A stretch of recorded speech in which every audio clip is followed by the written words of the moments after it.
Are you a young mom who has kids that are making a mess all over your house all of the time? I used to call them droppings, the little droppings that our kids make as they walk all over the house. I would spend my day cleaning up their little droppings.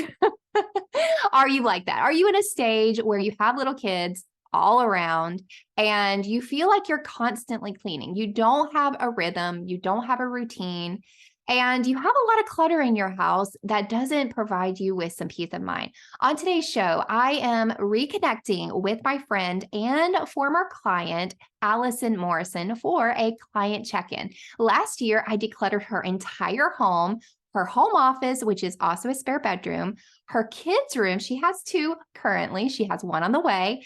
Her master bedroom and closets, and her kitchen. We decluttered everything and organized it, got it really minimal and simplified it. And now I am checking in with her to see how it is going a year later. She is giving us the down and dirty, real, honest truth. And I have something for you afterwards. So hang on to the end of the show, because something she talks about in this show and in this episode, you are going to want for your own life. All right, friends, let's dive into today's show.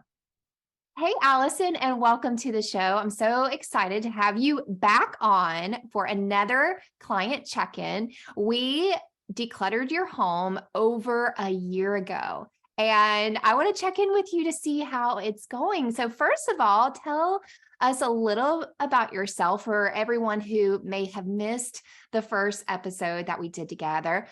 Tell us your name, who's in your family, what you enjoy doing, how you enjoy spending your time, any businesses that you have going on. Tell us about yourself.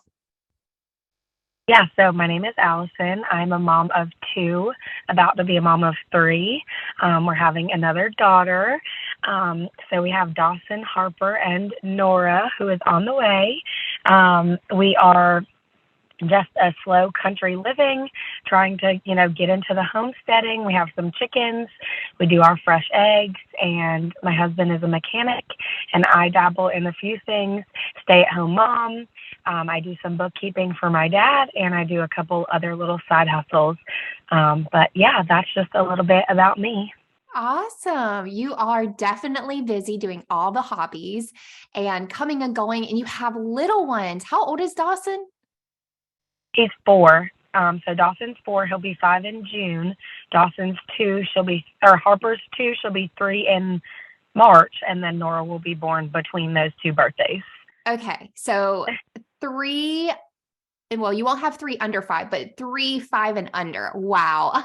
You sound just like me. I had mine 2 to 2.5 years space apart, and it was so much fun. It was fun, but I remember that stage and I felt like my house was always a mess. And so speaking of messes, like I said, we decluttered and organized your home over a year ago. I actually came to your house over a couple of days, and I want to know, be honest, be truthful. Tell us how it's going. Okay, so there's like a few things that I feel like have changed so big. The main two things for me are resetting my kitchen so I can come out into a, clean kitchen in the morning. I feel like that starts our day off like magical. I know that sounds so silly, but seriously, I'm pregnant.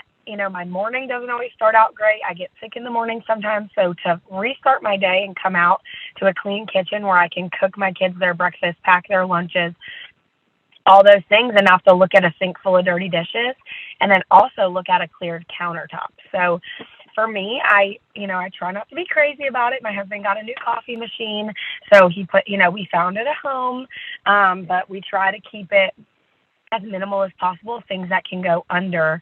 So that makes me super happy. And then another thing that I feel like has really changed for me is when I go shopping. Like before you become like decluttered and then you have all this clutter, it doesn't, seem like a big deal until you get rid of it. And then you're like, oh my gosh, this is amazing. And I never want to have clutter again. I feel like I was such a sales shopper, if that's a thing. Like you go into a store for a specific thing and then you see a sale and you're like, oh my gosh, this is such a good deal. But do you need it just because it's a good deal? So now I find myself saying, where could I put this? It's a good deal, but where can I put it? And if I can picture a spot for it that's not going to cause me like anxiety, and two, that I don't have to pick it up every time I clean the counters. That was another thing I feel like we worked on. Like right now we have our Christmas stuff out, so there's a few things on the kitchen table. But normally I like a clean kitchen table so I can wipe it down and I don't have to move stuff. So I feel like those are my two biggest things that I've worked on, is like not just buying stuff because it's a good deal, because I love to thrift. So you find such good deals, but do you need it and where are you going to put it? And if I can picture it somewhere that's not going to, cause me anxiety of clutter, I'll get it. And I feel like that's also saved me so much money. So Yeah. Well, for those of you who don't know, Allison and I live about an hour apart, and every once in a while we get together for a thrifting day. And I bet Allison, because I'm there with her, she's probably like, oh yeah, I need to be intentional about what I buy. But I still love going thrifting, even though I'm a minimalist. It's like you said, I love seeing it all. I just don't have to have it all. right. But then if So you do find that you really love, it makes it so much better because you can find a spot for it and you can love it, instead of just like having, a million things and then you have to find homes for all of them. yeah, yeah. Okay, so you told us about the good things that are going on. Now, tell us some of the areas that may have had some troubles of keeping organized and declutter. Are there any areas? I know we did your home office, which is also a spare bedroom. We did both your children's bedrooms and their closets. And we did your master bedroom and your closet. We didn't get to your bathrooms. And then we also did your kitchen. Now, you said your kitchen is doing good. How about those other areas? So the kitchen does have one problem spot. It has, where my bedroom and the kitchen meet. It's just kind of like our counter of collect all. And so I find myself trying to be really diligent on what it collects. It has a tiny corner instead of the whole counter. And yesterday I did like a whole reset of like, okay, all these cords, where do they belong? What do they go to? Let's find a basket and put them somewhere. Instead of relocating them somewhere else that gets cluttered, we like disperse them to where they need to be. And Dawson is at the perfect age to clean his own room. He cleans his room by himself. Him and Harper are actually polar opposites. He is very anal and clean, and she's just very messy, and she does not care. So her room often gets dirty even with no clutter, but Dawson's room stays so clean. And I feel like he can clean it without being overwhelmed because it's not 1,000 toys.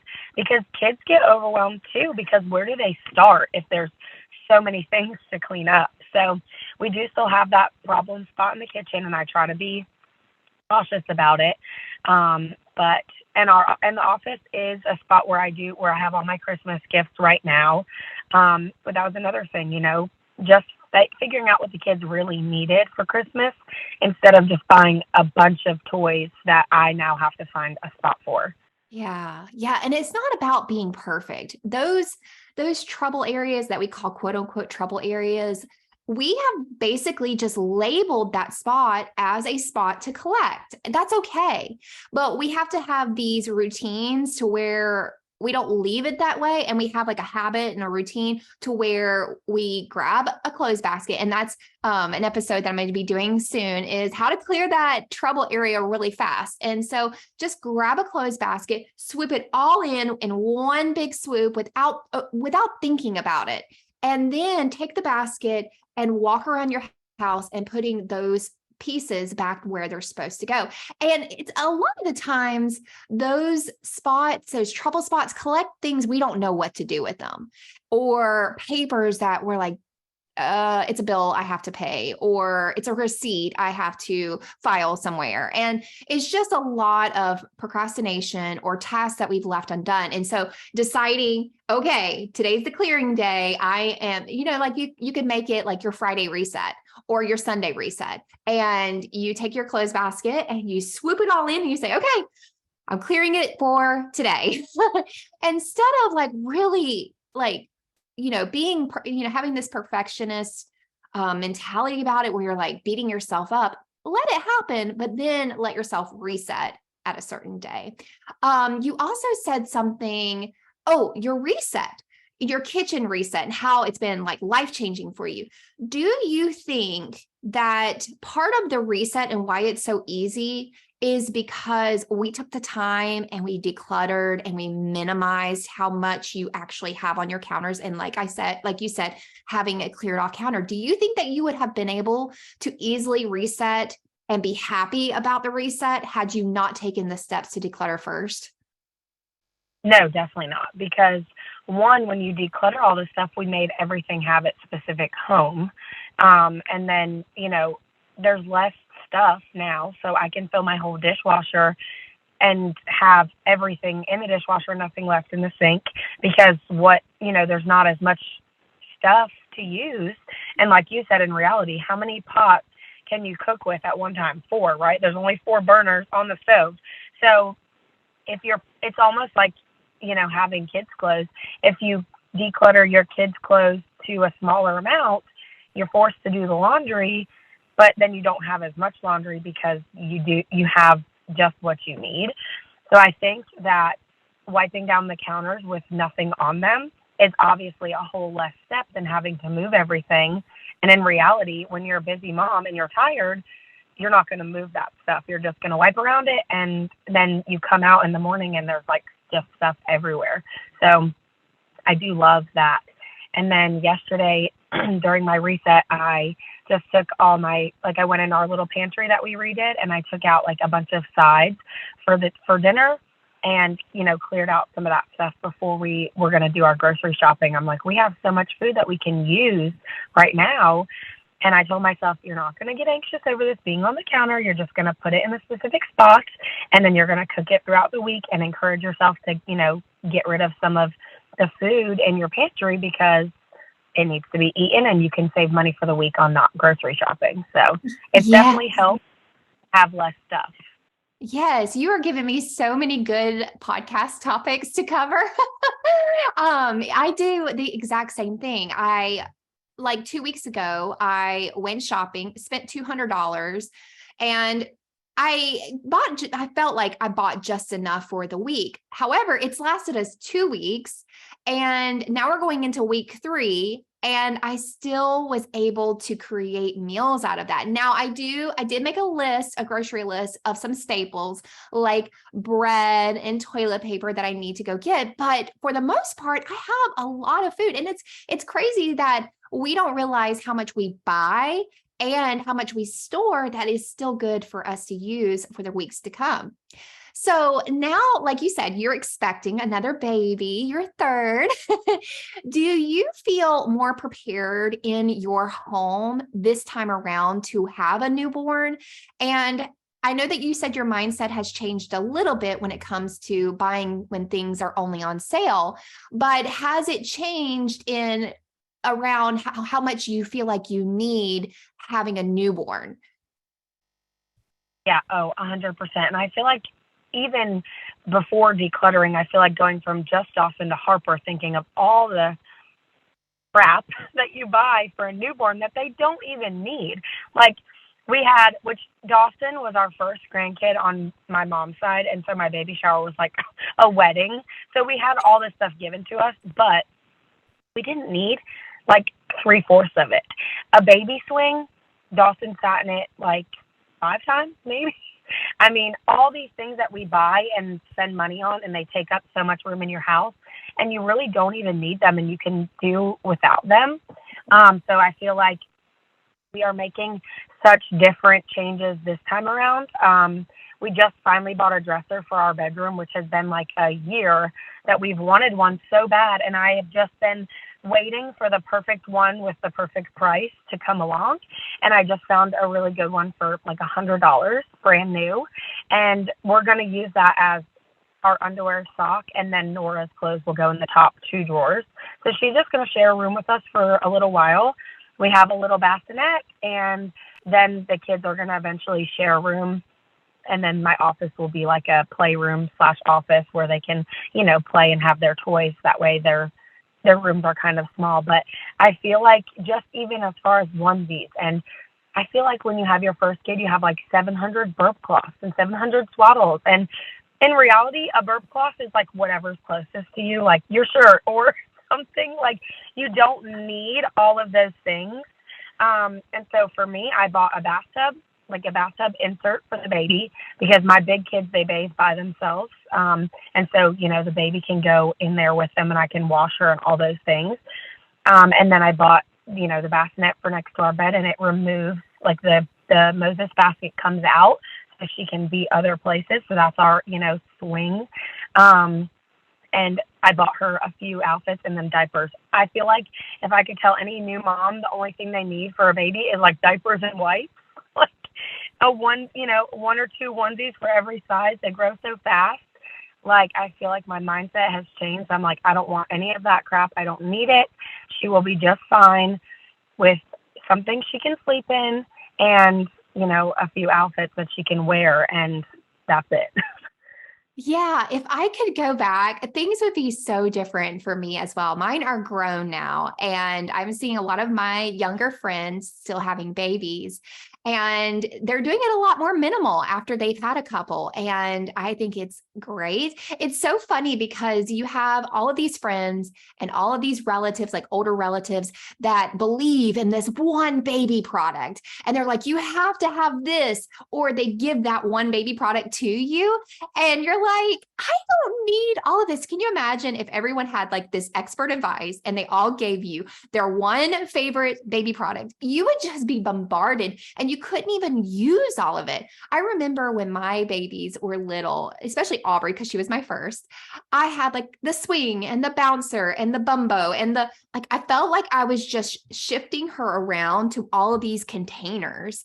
And there's so much research out there nowadays that say that babies shouldn't be in containers at all. And they should either be worn or laid on the floor so their reflexes can stretch out, and their muscles and their arms and everything. And they develop so much more just by tummy time and floor time. And I just really, if I could, like you said, tell a new mom anything, it's to just let nature take its course. Babies either need to be on their backs, on their bellies, or on their mama. Yeah. And even just as you say that, I think about Dawson's very first play mat. It was like a cloud, and you set it up, you put the two sides on each, and it had the whole, mobile, whatever. And I'm like, with Harper, literally put a blanket on the ground and she did tummy time, and it's no different. It's literally the same thing. They don't care about all that stuff above them. They don't even look at it. Their eyes don't even focus. Like, I'm just going so minimal because I don't want to see all that stuff in my house. And they don't need it, though. Really, they just don't need it. So it's just a waste of money. And then what do you do after? Either with Dawson and Harper, we wanted more, so we stored it, or you get rid of it and have to rebuy it. It just seems so silly to me.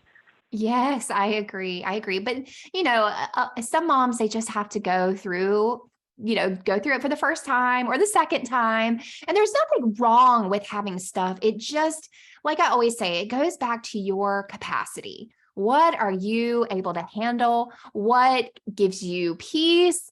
Not seeing a bunch of bright colors in my house with all the Fisher Price stuff does not bring me peace. And I know it doesn't bring a lot of moms peace, especially when they're having to shift it around or store it after their kids have outgrown it.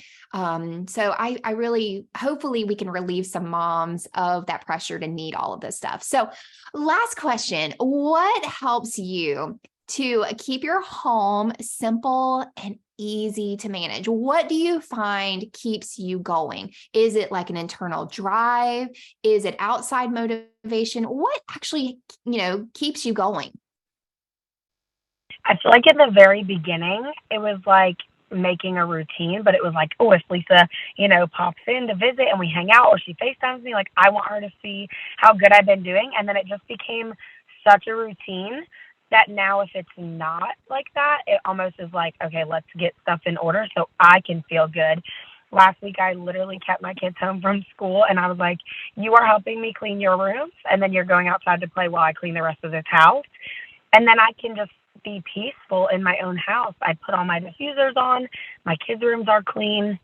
There had been a few spots in our house that needed something like curtains, and I just hadn't had the time. We got all the curtains, we put stuff up, we vacuumed, we mopped, we cleaned the whole house. And then now, every Sunday we do a reset. We do our laundry, we get the house ready, we put the kids' clothes out on the counter. And then I wake up for the week and I can just pick up little things as I go. And I feel like before we decluttered, I was cleaning all the time. That's all I did, was just all day cleaning. And I'm like, I'm wasting my life. I'm wasting my life with my kids. I'm losing out on time with my kids, and all I do is clean. I'm like, I'm a full-time maid with no pay, and I have so much stuff that never gets put up. And so now I allow the mess, as it comes, like the kids making pillow forts and things like that. And I know that there's only so many of them, and they're just going to go back to their spot when they're done. And so it's definitely helped me it's just a routine now. It's just part of my life. Feel that everything has its own home. Before it was like, where do I even put all this? Because we don't live in a big house. It's not huge. And so we have to be selective on what we bring in, especially if it's a bigger item. And so just having its home and just knowing, okay, this is where this goes after it's done.